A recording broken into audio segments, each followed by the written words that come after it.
The gopis attracted by the flute.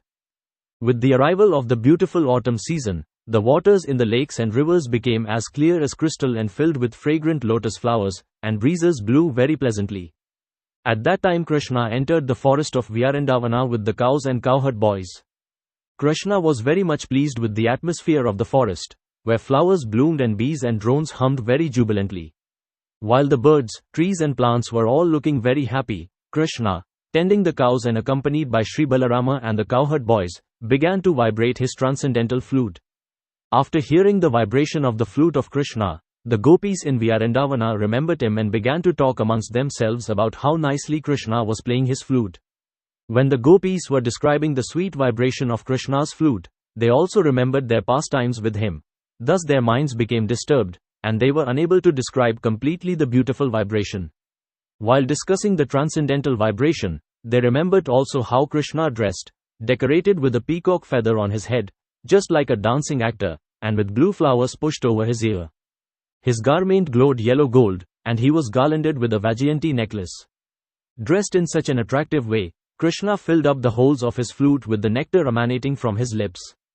So they remembered him, entering the forest of Vrindavan, which is always glorified by the footprints of Krishna and his companions. Krishna was very expert in playing the flute, and the gopis were captivated by the sound vibration, which was attractive not only to them but to all living creatures who heard it. One of the gopis told her friends, "The highest perfection of the eyes is to see Krishna and Balarama entering the forest and playing their flutes and tending the cows with their friends."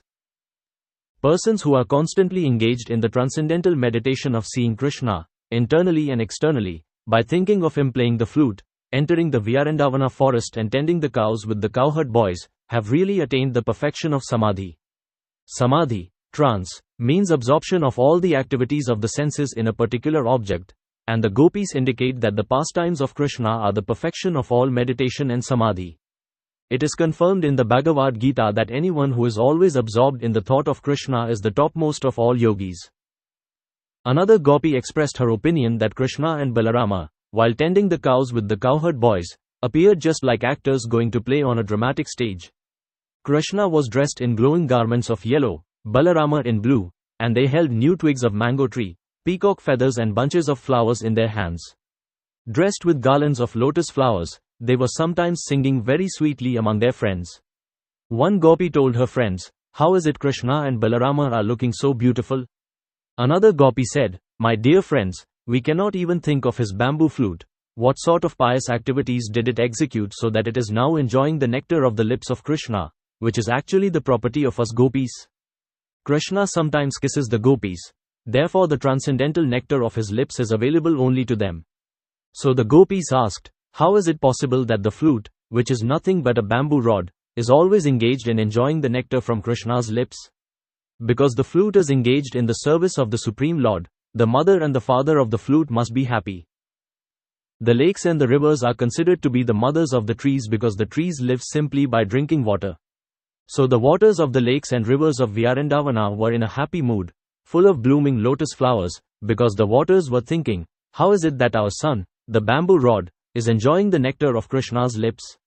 The bamboo trees standing by the banks of the rivers and the lakes were also happy to see their descendant so engaged in the service of the Lord, just as persons who are advanced in transcendental knowledge take pleasure in seeing their descendants engage in the service of the Lord.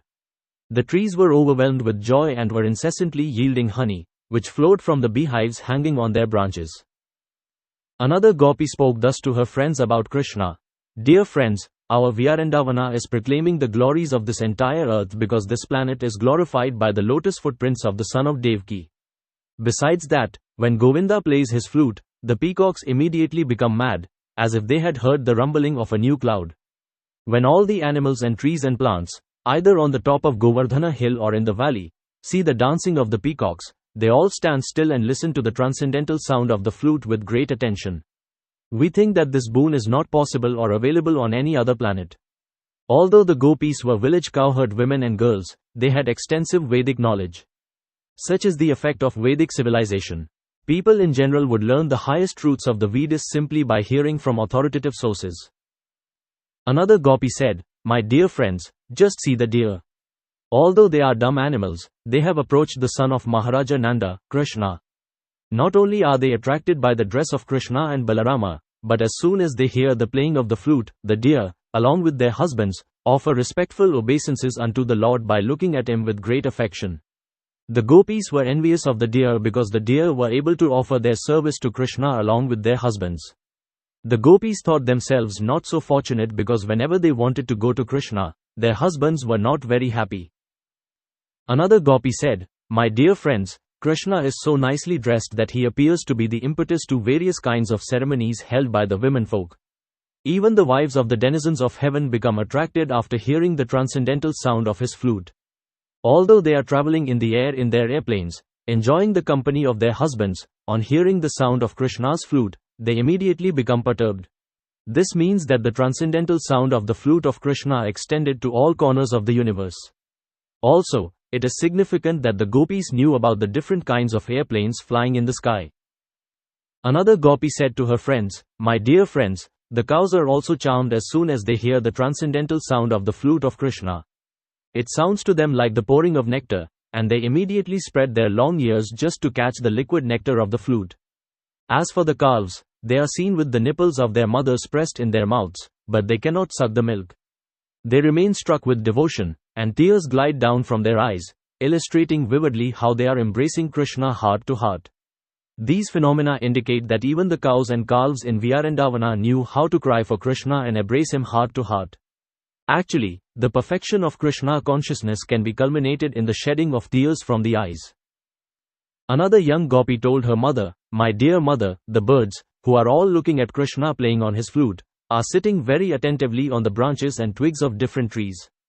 From their features it appears that they have forgotten everything and are engaged only in hearing Krishna's flute. This proves that they are not ordinary birds. They are great sages and devotees, and just to hear Krishna's flute they have appeared in Vrindavana forest as birds. Great sages and scholars are interested in Vedic knowledge, but the essence of Vedic knowledge is stated in the Bhagavad Gita. Vedasya sarvaraham eva vedya. Through the knowledge of the Vedas, Krishna has to be understood. From the behavior of these birds, it appeared that they were great scholars in Vedic knowledge and that they took to Krishna's transcendental vibration and rejected all branches of Vedic knowledge. Even the river Yamuna, very much desiring to embrace the lotus feet of Krishna after hearing the transcendental vibration of his flute, broke her fierce waves to flow very nicely with lotus flowers in her hands, just to present flowers to Mukunda with deep feeling. The scorching heat of the autumn sunshine was sometimes intolerable, and therefore the clouds in the sky appeared in sympathy above Krishna and Balarama and their boyfriends while they engaged in blowing their flutes. The clouds served as a soothing umbrella over their heads just to make friendship with Krishna. All material lusty desires can be immediately satisfied if one comes in contact with Krishna consciousness. Another gopi began to praise the unique position of Govardhana hill in this way. How fortunate is this Govardhana hill, for it is enjoying the association of Lord Krishna and Balarama, who are accustomed to walking on it. Thus Govardhana is always in touch with the lotus feet of the Lord. And because Govardhana hill is so obliged to Lord Krishna and Balarama, it is supplying different kinds of fruits, roots and herbs, as well as very pleasing crystal water from its lakes, in presentation to the Lord. The best presentation offered by Govardhana hill, however, is newly grown grass for the cows and calves. Govardhana hill knows how to please the Lord by pleasing his most beloved associates, the cows and the cowherd boys. Another gopi said, "Everything appears wonderful when Krishna and Balarama travel in the forest of Vrindavana playing their flutes and making intimate friendship with all kinds of moving and non-moving living creatures. When Krishna and Balarama play on their transcendental flutes, the moving creatures become stunned and stop their activities, and the non-moving living creatures, like trees and plants, begin to shiver with ecstasy. These are the wonderful reactions to the vibration of the transcendental flutes of Krishna and Balarama." Krishna and Balarama carried binding ropes on their shoulders and in their hands, just like ordinary cowherd boys. While milking cows, cowherd boys bind the cow's hind legs with a small rope. This rope almost always hangs from the shoulders of cowherd boys, and it was not absent from the shoulders of Krishna and Balarama. In spite of their being the Supreme Personality of Godhead, they played exactly like cowherd boys, and therefore everything became wonderful and attractive. While Krishna was engaged in tending the cows in the forest of Vrindavana or on Govardhana hill, the gopis in the village were always absorbed in thinking of him and discussing his different pastimes. This is the perfect example of Krishna consciousness. to somehow or other remain always engrossed in thoughts of Krishna. The vivid example is always present in the behavior of the Gopis. Therefore Lord Chaitanya declared that no one can worship the Supreme Lord by any method which is better than the method of the Gopis. The Gopis were not born in very high Brahmana or Kshatriya families. They were born in the families of Vaishyas, and not in big mercantile communities but in the families of cowherd men. They were not very well educated, although they heard all sorts of knowledge from the Brahmanas, the authorities of Vedic knowledge.